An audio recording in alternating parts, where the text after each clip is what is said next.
How to turn on dark mode on Messenger app. If any day any of you are a Messenger user and any day you would like to turn on the dark mode on your very Messenger application, but you do not know how to do that, then just follow the following steps. First of all, you have to check whether you are connected to a stable internet connection or not. It may be your data connection or your Wi-Fi connection as well. After you check whether you are connected to a stable internet connection or not, you have to follow the next steps. That is, you have to launch the Messenger application on your mobile device. For that, you can manually search the Messenger application on your mobile device, or you can go to the search section of your mobile device. After going to the search section of your mobile device, you have to search Messenger out there. After you see the very Messenger application, you have to tap on the very Messenger application. After you tap on the Messenger application will be launched on your very mobile device.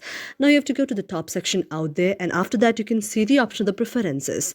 When you see the option of the preferences, you have to go to the option of the dark mode and tap on dark mode. Now if the dark mode is off, you can go to the option of on, and when you tap on the on, dark mode will be enabled on your very mobile device. Again, if you want to just turn it off, you can go there again and go to the option of preferences. Again, tap on dark mode and go to the option of off there. So this way you can turn on or turn off the dark mode on your very Messenger application. Thank you for watching our video, and if you really like it, do not forget to subscribe our channel.